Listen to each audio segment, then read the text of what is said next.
Welcome to the She Said Privacy, He Said Security podcast. Like any good marriage, we will debate, evaluate, and sometimes quarrel about how privacy and security impact business in the 21st century.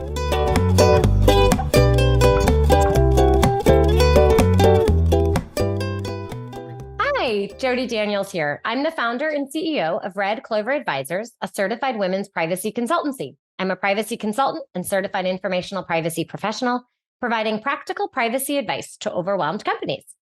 Hello, Justin Daniels here. I am a partner at the law firm Baker Donaldson, and I am a tech lawyer. I am passionate about helping companies solve complex cyber and privacy challenges during the life cycle of their business.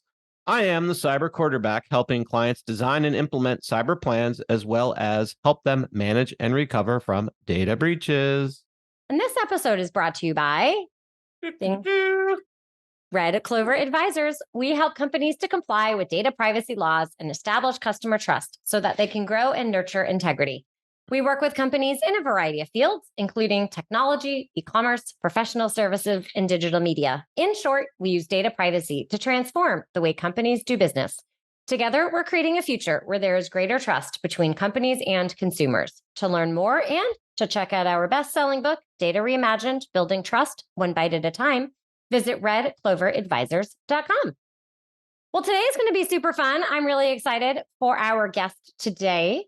We have Aaron Weller, who leads the Global Privacy Engineering COE at HP, where he builds on over 25 years of privacy and security experience to deliver privacy enablement and experiences. And Aaron, it was so fun to see you in person last week at the IAPP PSR, we need some more acronyms, conference. And it's a delight to have you here today. Thanks very much. I wonder if I should have a LinkedIn poll that says, if your spouse goes to a conference, should she bring back any swag for you? Well, we have quite the collection, so I didn't think we needed any more. I was being very sustainable. I see. I was helping the earth. Our younger daughter would be very proud. She would. So sustainability over all else. Yes. All right. Yes, that was what I went with. Can I remember that for your birthday card? I'll just have an electronic one. No. So sustainability doesn't count for your birthday. No. All right. No, just conferences. Fair enough. No, right. Selective. All right. So, Aaron, how did you get to where you are today? Yeah, so it's a long journey, but I did, as you kind of hinted at earlier, Jody, I started off in information security. So I call privacy my third career. I really started off in audit and compliance. I got into information security probably around the late 90s, the year 2000.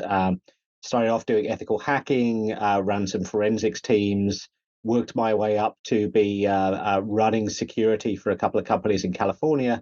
And at one of those, I inherited a privacy incident that turned out to be a class action lawsuit. And although I was nominally responsible for privacy, I didn't have that much privacy experience, and we didn't have anyone on staff that did.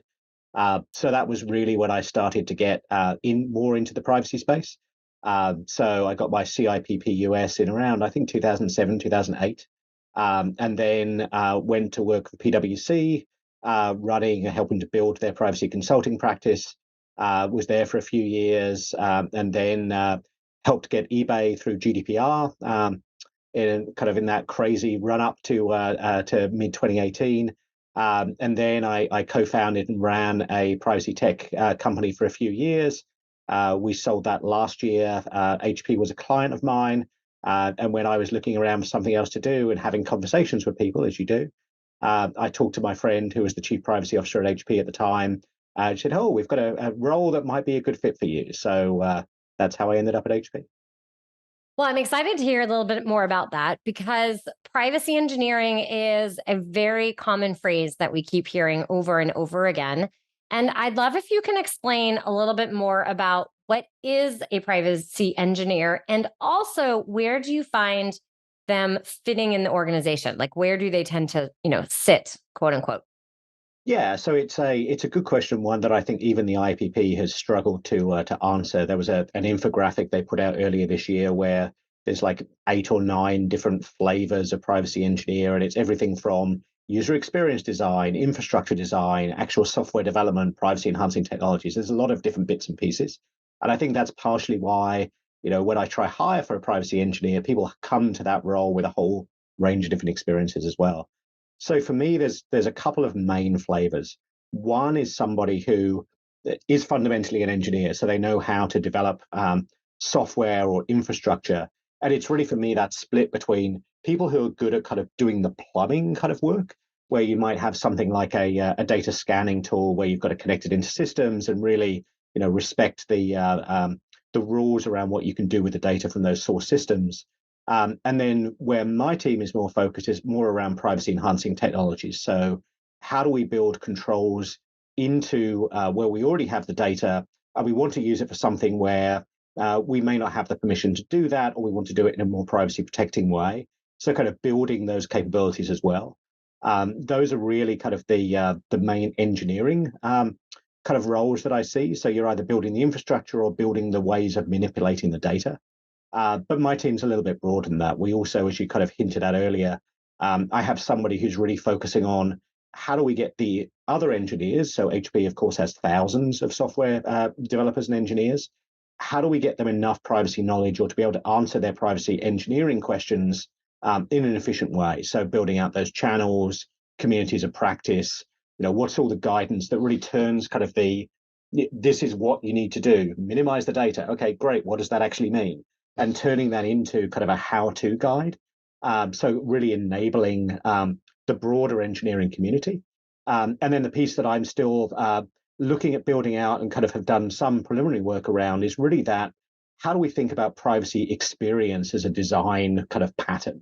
So when we're looking at all of those different touch points you have with somebody, everything from the privacy notice, privacy statement, you want to request a DSAR, you're looking at kind of what consents or preferences you have. A lot of that, particularly in large organizations, is all built by different teams.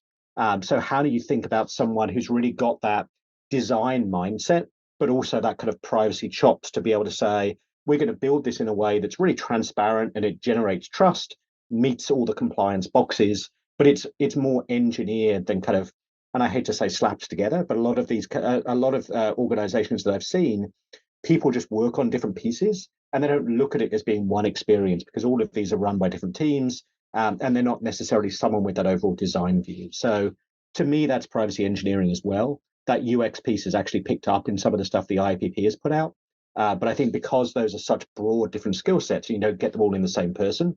That's kind of why it's hard to say, a really short answer to what is a privacy engineer. I have a really strong passion for that design experience, and I'm excited to see where it's going to go in the next couple of years, because I think that's a big opportunity that companies are missing.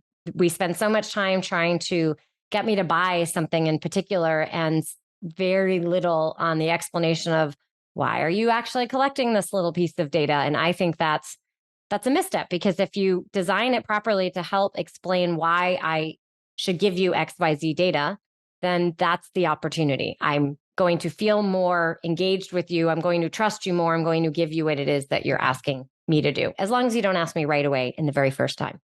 Exactly. And I think there's when you've got people say, now we've got laws that say don't do dark patterns. So dark patterns bad, but it's like, okay, we eliminate the dark patterns, but we're kind of missing that upside opportunity. And I think that's a lot of what I'm seeing the engineering world as being. Let's not do the bad things, but we can also do some good things. We can really enable, we can get more value out of the data sets that we have. We can do the same things with less privacy risk. So that's kind of where I'm really focused on kind of that ROI of, we're not just a compliance function. We're really an enablement function that just uses engineering to be able to use the data in ways that are both protective, but also profitable, right? Because that's important too. Yes. I just find it interesting when you said that about, I remember your first cup of coffee in San Francisco a couple years back, or when I was asked for my cell phone number when I was just wanting to valet my car.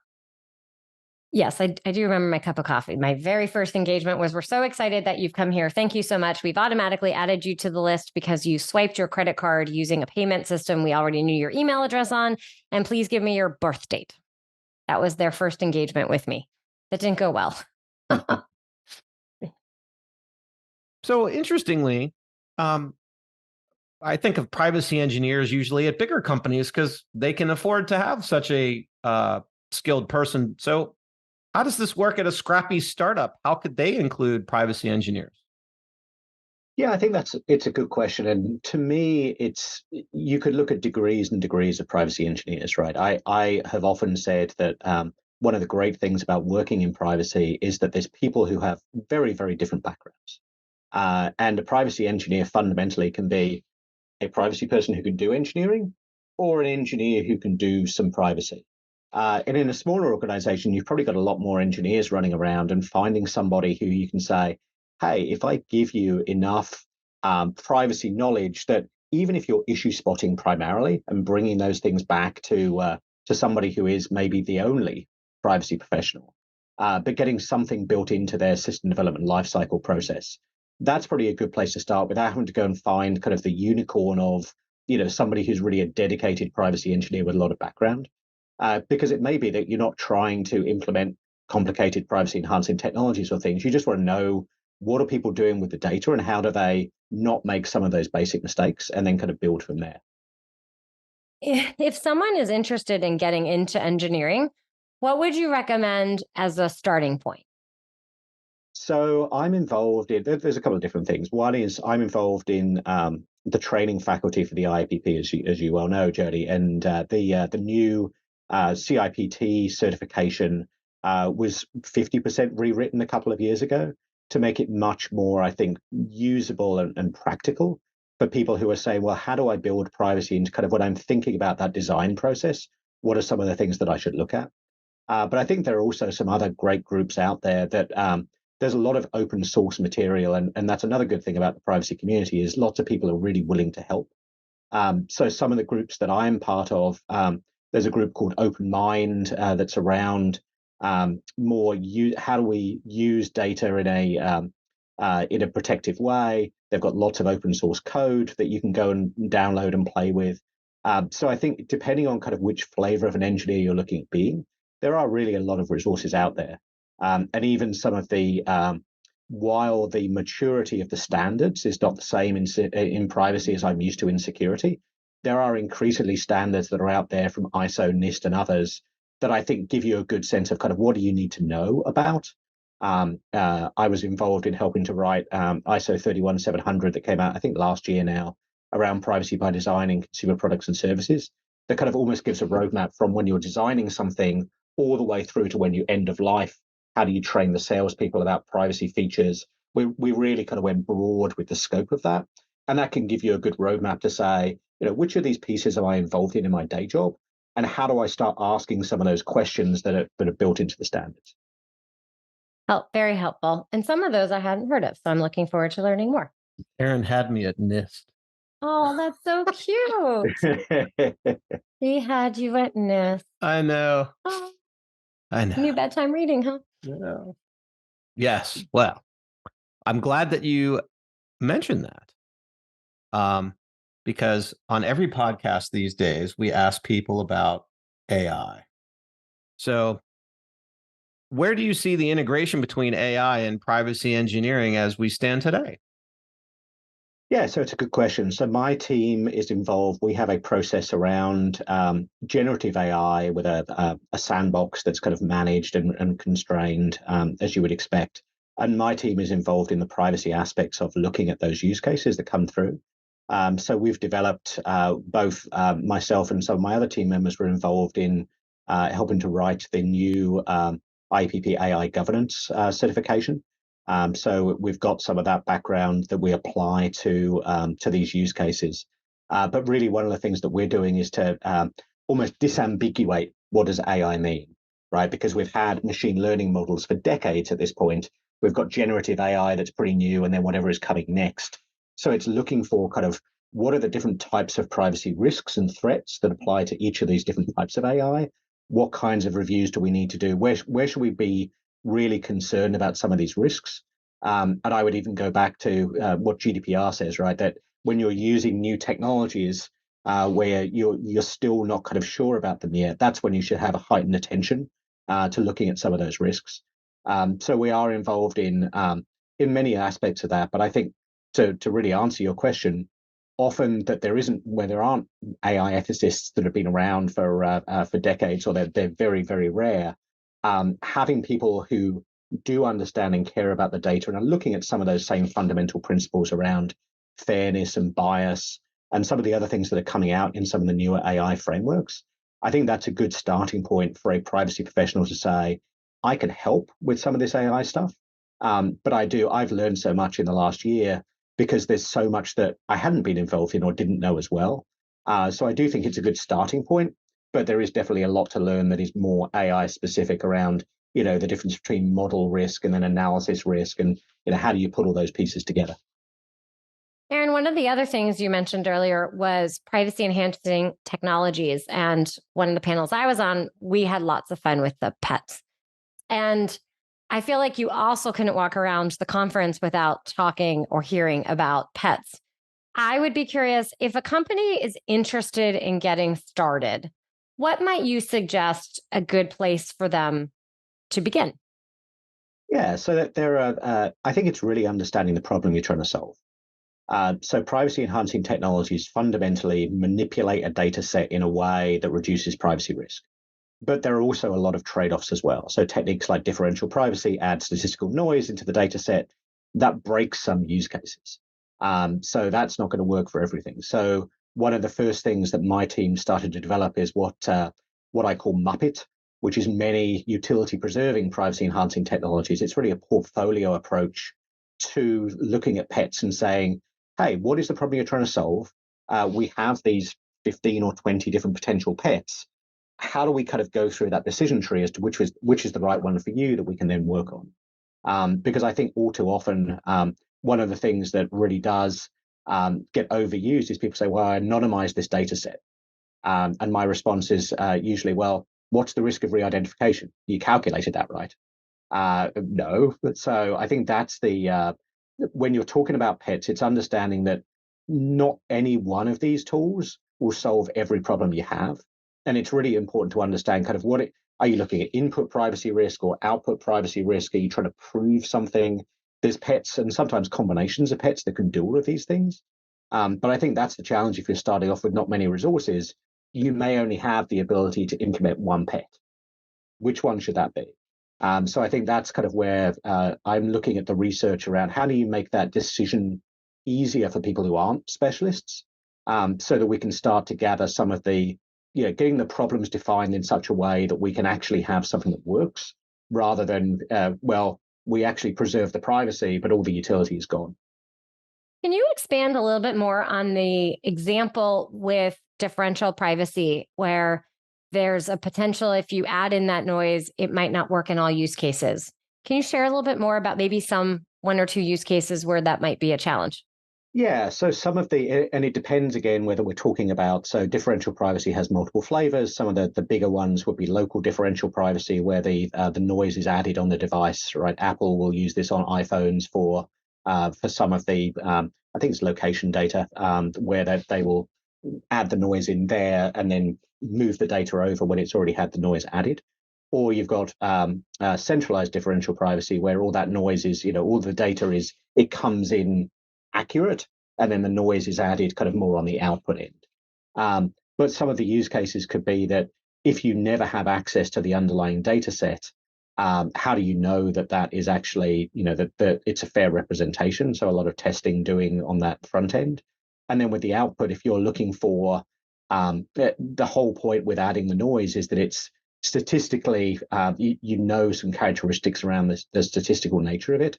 So you can try and tune it to where you've got the noise versus kind of the fidelity of the output that you're looking for, the so-called epsilon value and privacy budgets and some of the mathematical pieces of the model. But we've got examples where if you're trying to match two things, and one of them has gone through differential privacy, it's not going to match if one side's got noise and one side doesn't, or you could only do kind of more fuzzy matching. So that's why it's really important to understand kind of, should we add the noise after the matching? So kind of understanding those data pipelines and saying, what are the privacy risks at each point? And then what is the right technique to apply so we can still get that utility? Thank you. Very, very helpful for those examples. So what are some common missteps that you see companies make? And what are your thoughts around what makes a successful privacy engineer? I think the most common example, which is I always go back from my security days, there was a report that came out every year from Verizon around data breaches their team had been involved in. And they would do the analysis of kind of what went wrong. And every single year, over 90% of the breaches were caused by the failure of a cheap or simple control, right? It's not the complicated stuff that actually usually gets us. It's doing the basics well. And I think one of the common missteps that I see is organizations where they have data that has a certain purpose attached to it, and they use it for other purposes because they don't have a way of saying, either understanding what purpose it was collected under. Hey, Jody, we collected, you went and bought a coffee once, you used whatever payment system it was. Now we're going to use that data when you go to somewhere else, and they're going to start sending you email. Like, it's that kind of that thread of kind of what was to be more technical, what was the legal basis that we had? What was the scope of that legal basis? What use cases apply? And therefore, what analysis can I do down the road? And that's some of the use cases where we're seeing privacy enhancing technologies can be useful, where we say, well, we're going to take that data and we're going to aggregate it or properly anonymize it so that you've got a data set that can't be re-identified back to the individuals, and there's more things we can do with it. But I think that's one of the major missteps is it's either the lack of understanding or the inability to track what are we allowed to do with this data. Because otherwise people tend to assume that access controls are king. And if I've got access to the data, that means I've got the ability to use the data. And that's kind of, I think, my number one throughout my privacy career, trying to re-educate people that, access control doesn't necessarily mean usage control. And those are two very different things. I feel like I say that all day long. And it's funny you mentioned about my coffee story, because then when it happened at the second coffee shop, you can see that said payment processor has a series of emails that are a template design, because the second coffee shop is using the exact same template, asking for the exact same information, and neither of them got what they wanted. Well, Aaron, with so much privacy and security knowledge, we always ask our guests, what is your best privacy or security tip? One of the things that I say when I've been a consultant for a lot of my career, so seeing how a lot of different companies work. My best tip would be to go and actually take your privacy statement or privacy notice, because every company has one, and read it and look at it and say, how do I know that this is true? Because even just taking that privacy statement and saying, okay, I've got a section around what data we collect, I've got a section around how we use it. How do I know, or how can I prove that this is true? That in itself it's not really the traditional kind of compliance perspective, but the policy, the way that I look at kind of that external facing notice is that's the law you get to write yourself. That is held to, certainly in the US, the FTC will hold you to that as much as it will to any other thing that is a legal or regulatory requirement. So a lot of people, I think, underuse their own kind of privacy statement as a tool to help them work out, is their program actually doing what you say or you're committing to your customers? Makes sense. Thank you. So when you're not being a privacy engineer and thinking about privacy, what do you like to do for fun? So I have a couple of kids in high school, so I wouldn't say it's fun driving them around all over the place. But now that the older one can drive, that's a big weight off. But yeah, I enjoy going to the games and the concerts and the things that they do. So they take up a big piece of my time, with the last couple of years of them living at home before they're off into the big wide world.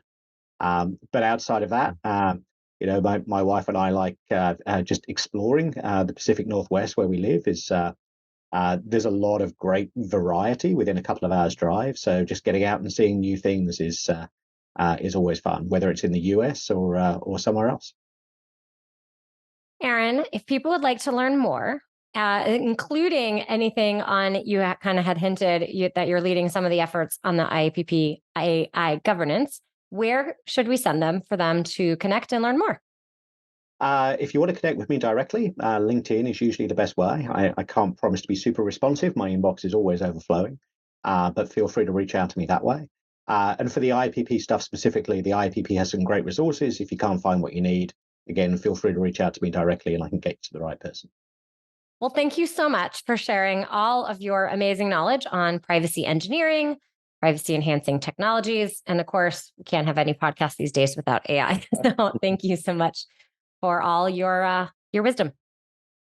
Great. No, thanks for the invite. And it was great to see you in person last week, albeit briefly.